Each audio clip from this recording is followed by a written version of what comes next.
4 Opernhäuser gibt es in Moskau, außer dem Bolschoi. Das alte Bolschoi, das neue Bolschoi haben wir ja schon in einer Sendung zeigen können. Und diesmal wollten wir die anderen Opernhäuser von Moskau. Eines genannt, Stanislavski Nemirovich Danchenko Theater. Das zweite ist das moderne Helikon Theater. Das dritte ist die Novaya Opera, die städtische Oper, und das vierte ist die Kammeroper. Wir zeigen Ihnen diese 4 Opernhäuser und Vorstellungen aus denen, um einigermaßen durchzuleuchten das Musiktheatergeschehen in Moskau. In einem der ältesten Viertel von Moskau befindet sich die Helikon-Oper. 2007 wurde das Haus renoviert und erneuert. Dabei entstand ein komplett neuer Saal am neuesten Stand der Technik. Dmitri Bertmann leitet das Haus seit der Gründung und bringt jedes Jahr rund 270 Opern auf die Bühne. Die Novaya Oper begann 1894 als Freilufttheater. Nach dem Zerfall der Sowjetunion entstand dann das Opernhaus, das 1997 eröffnet wurde und bietet heute Platz für 700 Gäste. In unmittelbarer Nähe zum Roten Platz befindet sich die Moskauer Kammeroper, Boris Pokrowski genannt. Das Theater wurde 1972 gegründet und gilt seither als Labor für zeitgenössische Oper. Das Stanislavski Nemirovich Danchenko Theater findet sich am geschichtsträchtigen Ort der Bolschaja Dimitrovka 17. 300 Jahre russische Kulturgeschichte wird mit diesem Ort assoziiert. Seit 1941 besteht das Opernhaus in der heutigen Form und bespielt 2 Säle mit Platz für insgesamt 1800 Zuschauer. Anton Gettmann, 14 years in the management from the Bolshoi. Stanislavski Nemirovich Danchenko House. It's the house with the longest title in the world. What means this for the repertoire? I think the repertoire theater and the approach, which was based on the, first of all, Stanislavski and then, of course, Nemirovich Danchenko school, was to build the theater like kind of closed space where the singers, orchestras, creating something together on the permanent basis, more or less closed.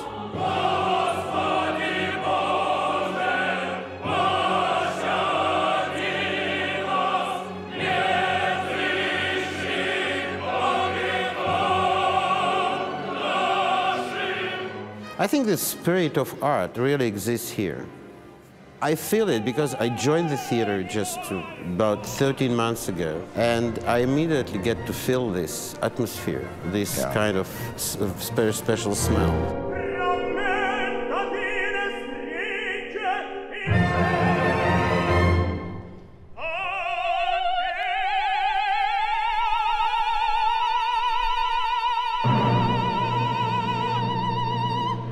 House was not so unimportant for contemporary works. How is the situation now, and what are your ideas?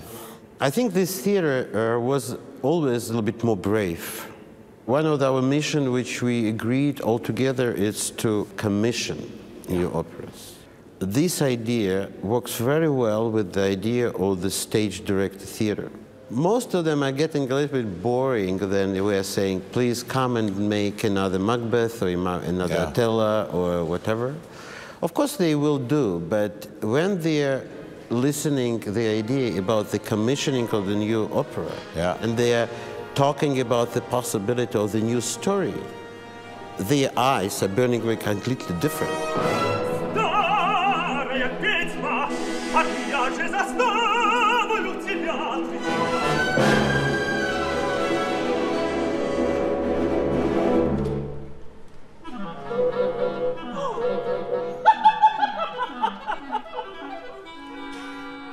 What is this black box? Well, I think it's very interesting and quite unique place in the theater with the 215 seats, which is behind us. And these are the movable platforms. They are coming further. And the orchestra is sitting on the bridge, which is above us.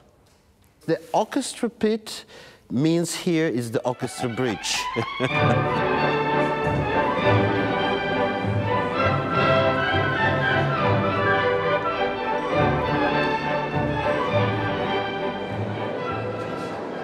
Heute ist das die Pausenhalle. 700 Menschen haben hier Platz. Da sind Tische in den Pausen. Dieses Dach, das sind rund 10 Jahre her, dass man das hier zugedeckt hat. Also das war ein offener Platz. Bolschajat Mitrovka 17 ist die Adresse von diesem ganzen Block. Und das sind 300 Jahre Moskauer Kulturgeschichte. Man hat Varietés gespielt, Musicals, Unterhaltung, Operetten, bis dann die Zeit kam von Konstantin Stanisławski. Die erste Inszenierung, die er hier gemacht hat, ist die Onegin-Inszenierung. This is first Onegin, which was born in the house of Stanisławski. In the house of Stanisławski? Yes. He began his work in Bolshoi, then finished because Bolshoi was not good for him. Yeah. And then he continued his exercise with young soloists in his house. They played in contemporary dresses. Ah. Yes. 22 songs. Yes. Regie Theater is older as I thought. More older. The most easy is for all the opera managers to do A, B, C. Aida, Bohème, Carmen. So, but what I am wondering, why Mozart is such a rare apparition in all the Sovietsky Soyuz? It is a very interesting question. I mean, the theater must have 2 free opera by Mozart, and we have it. I did some years ago with my students Zauberflöte. We have Così fan tutte on the small stage, Don Giovanni on the main stage.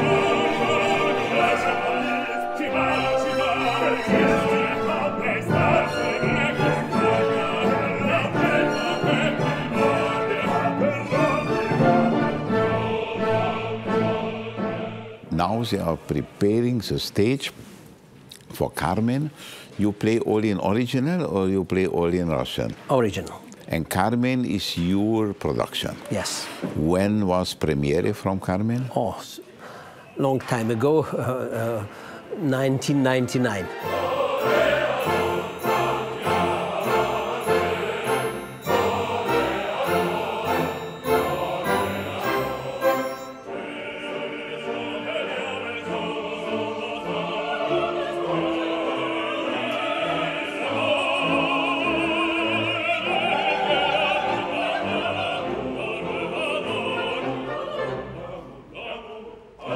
How big is the singer ensemble? 67 persons, 67.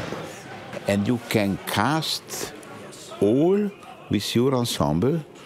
Sometimes we invite, or sometimes during season we invite 6, 7 interesting singers from Europe.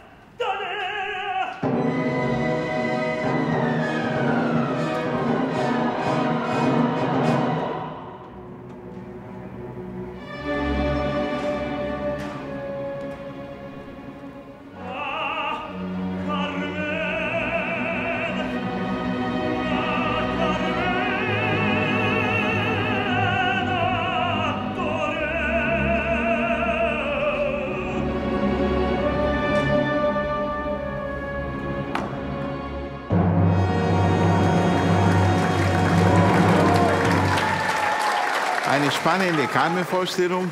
Larissa Andreeva, Najmuddin Mavlianov. Ein schönes, junges Carmen Don José-Paar. Larissa, you are here since when? Больше 10 лет. And you come from where? From Uzbekistan. From Uzbekistan. Yes. And did you sing in Uzbekistan? Yes, of course, 7 years.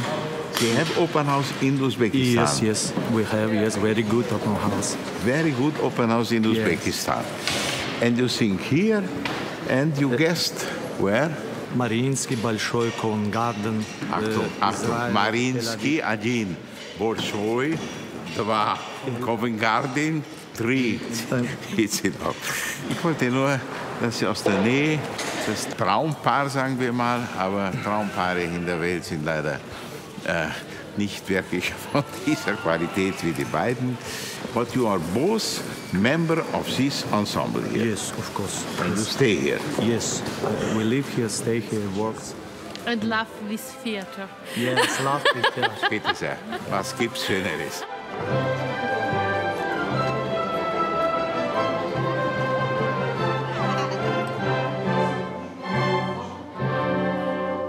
Ein echtes Juwel befindet sich in Moskau neben dem Kreml, die Moskauer Kammeroper. Auch diese nach einem Regisseur, genannt Boris Pokrowski. Sämtliche Mozart-Opern spielt man. Wir sind heute da bei der Premiere von Titus, La Clemenza di Tito.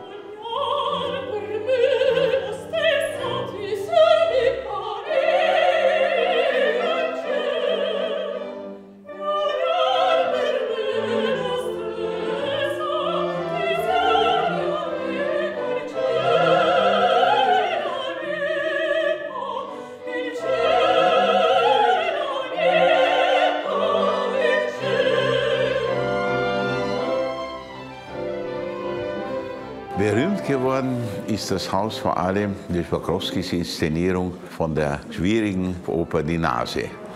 Die Nase-Produktion in dieser Moskauer Kammeroper hat sogar in Parma und in Palermo gastiert.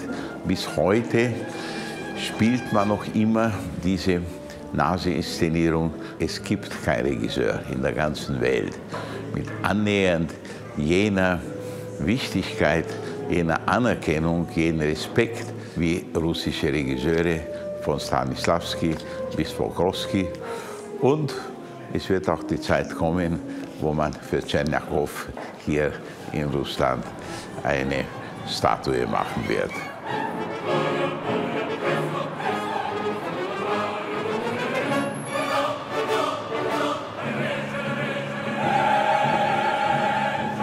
Dimitri. Maestro Holender, welcome to Helikon Palace.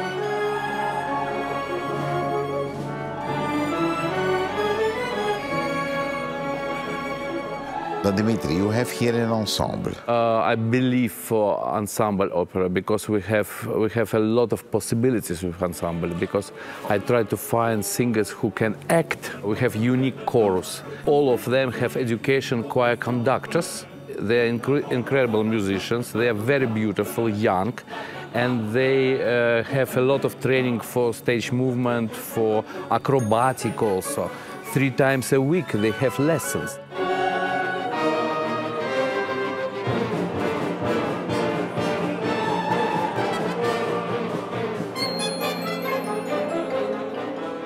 We have incredible atmosphere in the house. Yeah. We have a really big family here, and I think everyone who came here, they feel it. How many new productions you make in a season here?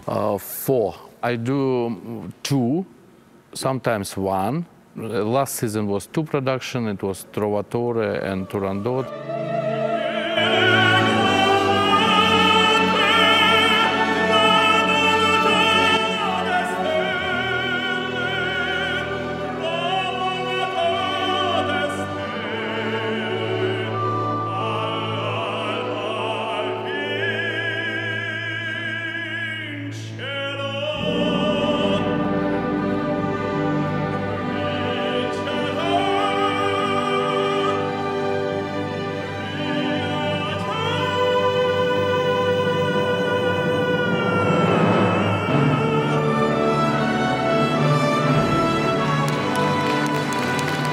My dream to make this theater like center of opera, and we are open for everyone. Technically, the stage can much more as we see now. We have 26 platforms here. They can go up for example, and down, and you see it's move not very loud. People who sit in this hall, they feel like it is open air because it was courtyard before, and you can see also stars there, which is from crystal of Swarovski there. And this is a marmor column, chocolate marmor. It is an artificial marmor. It was more expensive in the 19th century than real one. Dimitri, where we are here? This is a hall where Helikon played first performance Mavra, but originally this hall from 18th century. We played first production here, 1990, 10 of April, and now this hall named by Pokrovsky, Yes. my idol in Russia, and he was an incredible person who support for Helikon from beginning, and he came for every performance for our theater. This is a room where is a portrait of our first chief conductor, with whom I organized theater. I was 23 years old, but he was 70 years old. For you, big present, big surprise, because on this table you can see these beautiful two pieces, silver pieces. Yeah. You know what it is? It is from Staatsoper, from Vienna Staatsoper.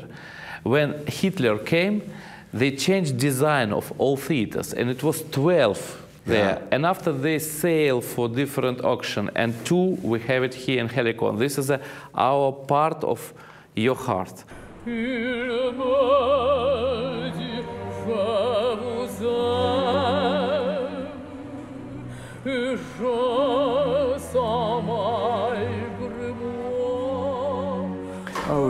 Helena. This is our friend Helena. She was a big friend of our theater, and when she died, I decided to make this room her name.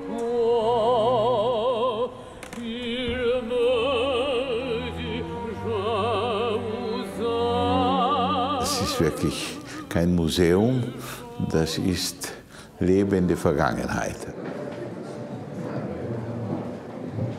Die Kaffeekantate von Bach, inszeniert unter dem dramaturgischen Titel See Music, Musik sehen.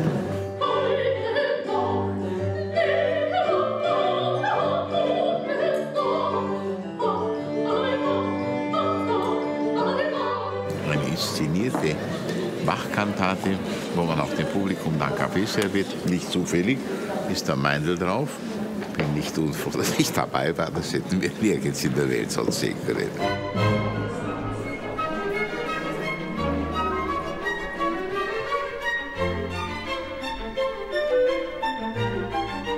Die Protokollräume. Protokollräume gab es in allen Theatern in der früheren Sowjetunion. Minister, Putin, wer auch immer hier Präsident ist, wenn sie in die Vorstellung kommen, haben sie hier Sonderräume. Und wenn ihnen fad ist, können sie hier das Fenster aufmachen und dann sehen sie von hier auch die Bühne.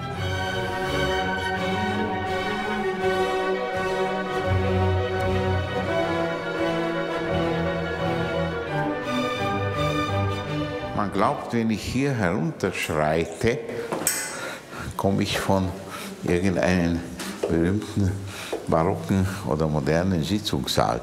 Ich komme aber von der Toilette. Eine Pracht von einem Bathroom. Das ist das umgebaute Helikon.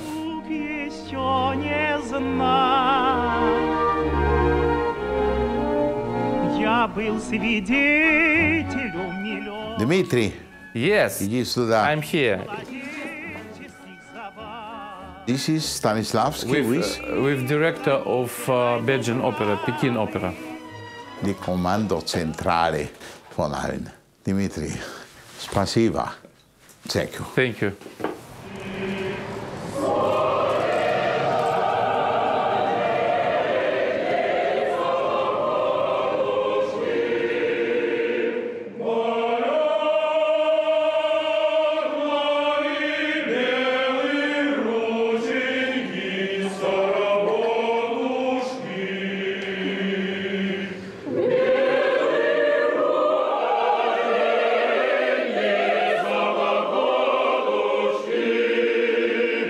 Vor der Vorstellung zum Einstimmen vom Publikum, das ist der Chor, Zivil, singt Teile aus der Oper, um Stimmung zu machen. Novaya Opera, Moskau. Sonst, glaube ich, nirgends in der Welt habe ich noch sowas gehört. Man kommt aus dem Staunen nicht heraus.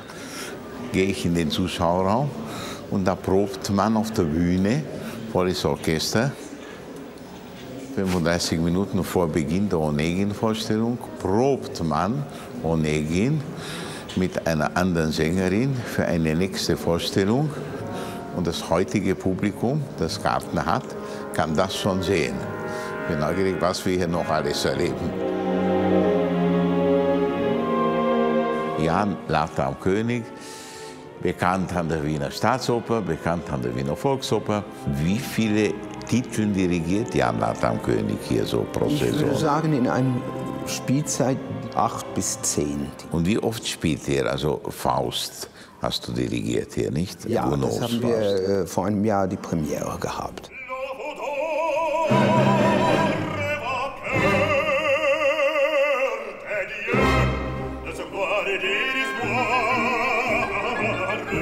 Vielleicht die wichtigste Produktion in den letzten Jahren, die man in Moskau gespielt hat hier, war Weinbergs Passagier. Das war auch eine Idee vom Bürgermeister von Moskau. Die wollten unbedingt, dass die Premiere stattfindet am 27. Jänner, das heißt Befreiung von Auschwitz. Also der Bürgermeister von Moskau hat Ideen zum Repertoire eines Moskauer Opernhauses. Das kann in Wien mit Sicherheit nie passieren.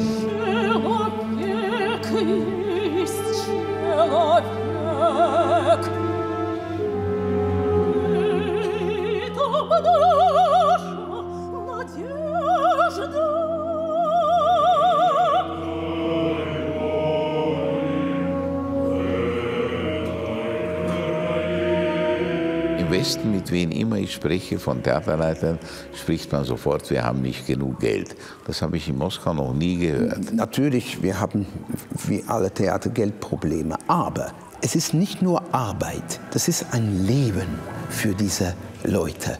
Die wollen nicht nur ihr Bestes machen, aber etwas mehr. Paradiesische Zustände in Moskau, in Novaya Opera. Jetzt wissen wir, warum Jan Later am König hier ist. Danke. Dankeschön.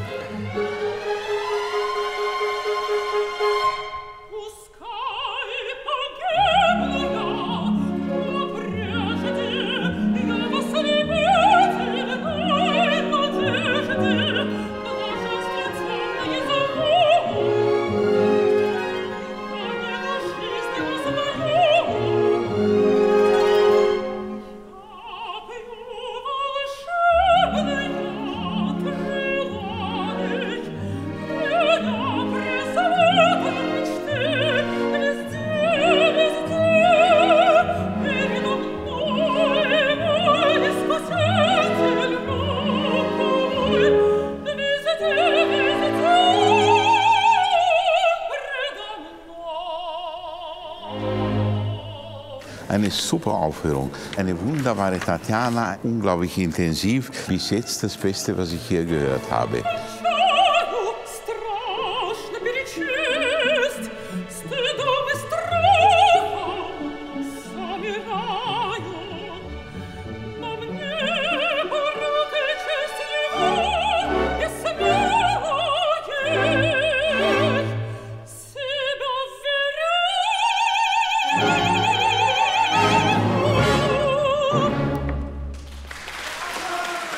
Vier Opernhäuser konnten wir in Moskau Ihnen zeigen.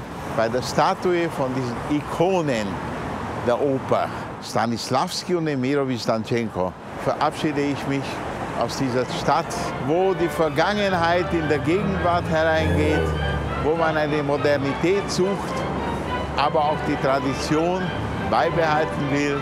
Und ich hoffe sehr, dass wir Ihnen einen Teil von diesem Geist zeigen konnten.